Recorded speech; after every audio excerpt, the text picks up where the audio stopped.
Et salut tout le monde, c'est Méga Informatique. Aujourd'hui, on se retrouve pour une nouvelle vidéo sur le logiciel Fusion 360, plus précisément du développeur Autodesk.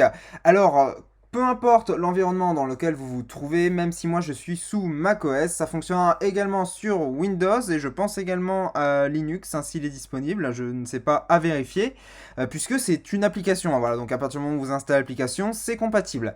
Dans cette vidéo, je vais vous montrer deux choses. La première, c'est importer un fichier STL dans Fusion 360 pour pouvoir par la suite le modifier. Et deuxièmement, c'est tout simplement de réduire le nombre de faces d'un modèle qui en comporterait trop, et donc Autodesk n'est pas capable de l'utiliser en l'état, il faut réduire son nombre. Donc c'est ce que je vous propose de faire dans cette vidéo, c'est parti.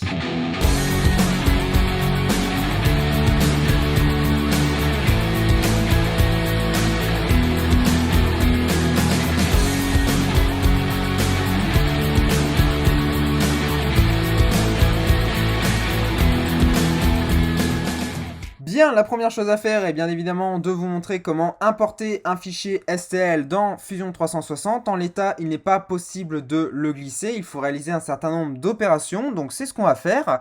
Dans un premier temps, il va bien falloir aller veiller dans le navigateur ici à aller cliquer sur le non enregistré, faire un clic droit et désélectionner, donc plutôt sélectionner, ne pas capturer l'historique de conception. Voilà, parce que si jamais vous ne le faites pas, vous serez bloqué un petit peu plus tard, on y reviendra.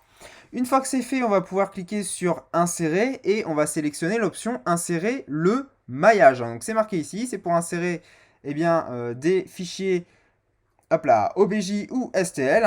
Donc c'est ce qu'on veut. Donc je vais sélectionner mon fichier STL, celui-ci. Voilà.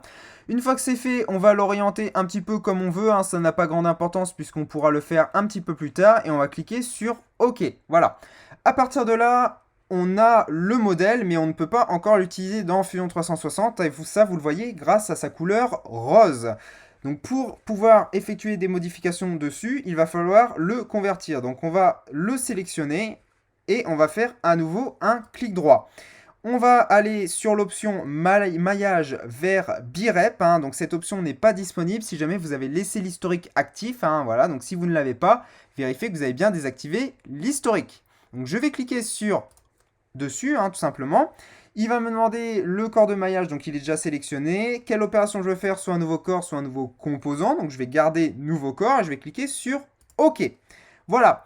Si votre modèle est trop complexe, vous allez avoir un message bloquant de Fusion 360 qui vous dit que le nombre de surfaces de maillage, voilà, le contenu de la surface de maillage est trop important. Et là, on peut voir que mon modèle comporte 595 782 facettes, ce qui est absolument énorme. Et donc, pour éviter de faire une conversion de 10 ans, le logiciel décide d'abandonner.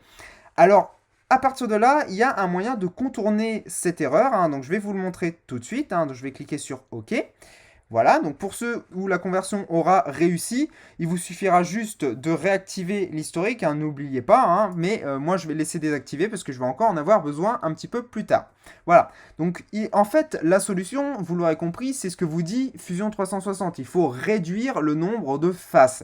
Donc ça c'est possible, puisque si jamais vous sélectionnez à nouveau le modèle et que vous allez ici dans l'onglet maillage, eh bien on peut s'apercevoir qu'on a une application, plutôt une fonctionnalité qui est de réduire, voilà, tout simplement. Donc on va la sélectionner. On va sélectionner pas adaptative, mais plutôt uniforme. Voilà, ça va éviter de faire des gros polygones moches sur la face. Ça va lisser en quelque sorte la face du modèle. Ensuite, dans cible de réduction, vous sélectionnez bien nombre de faces. Et ici, vous pouvez voir qu'on a 148 000, etc. nombre de faces. Donc, par automatiquement, il le réduit. Mais il ne le réduit pas assez. Moi, je vous conseillerais de taper 50 000. Vous ne pouvez pas aller au-dessus. Je vous explique ça un petit peu plus tard. Donc, 50 000, vous pouvez conserver les limites. Vous pouvez également sélectionner l'aperçu pour avoir une prévisualisation de ce que vous allez réduire. Et vous allez cliquer sur OK.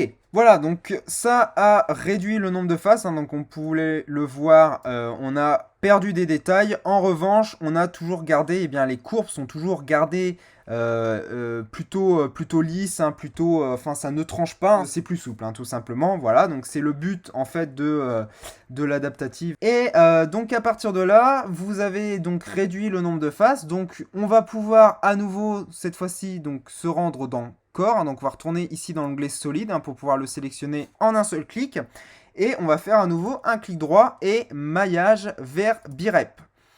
Voilà, donc toujours un maillage sélectionné, je vais faire un nouveau corps, je clique sur OK, et là, de nouveau, message d'erreur. Alors, rappelez-vous, je vous ai dit tout à l'heure que 50 000, c'était l'extrême limite en nombre de faces acceptable par Fusion 360. Donc là, on n'est plus dans une erreur bloquante qui nous empêche de créer le modèle à partir de ce qu'on a là. On est dans une erreur qui vous dit que la conversion n'est pas recommandée puisque ça ralentira les performances et que c'est encore beaucoup trop élevé. Voilà, mais on a toujours la possibilité de convertir la forme, de surpasser ce message-là. Voilà, donc si jamais votre forme ne comporte pas beaucoup de détails, je vous inciterai à descendre le nombre de faces, tout simplement parce que suivant la machine que vous allez, voilà, ça ralentit les performances, ça c'est marqué ici en toutes lettres.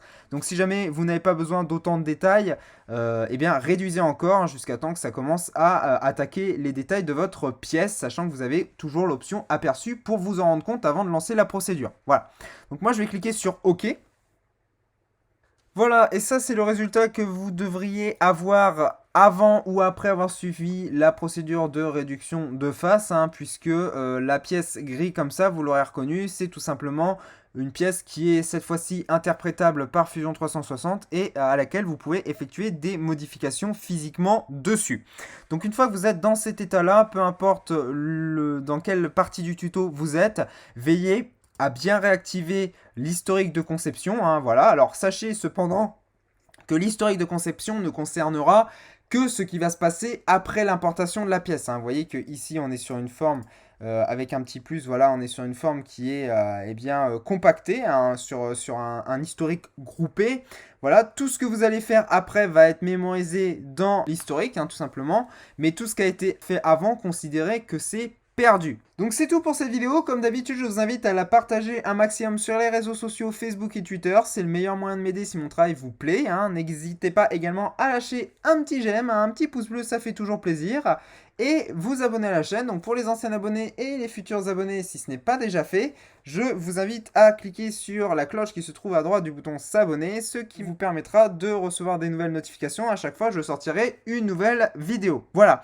Et il ne me reste plus qu'à vous souhaiter une très bonne journée, soirée, nuit, ça dépend quand est-ce que vous la visionnez. Et à très bientôt pour de nouvelles vidéos. Ciao!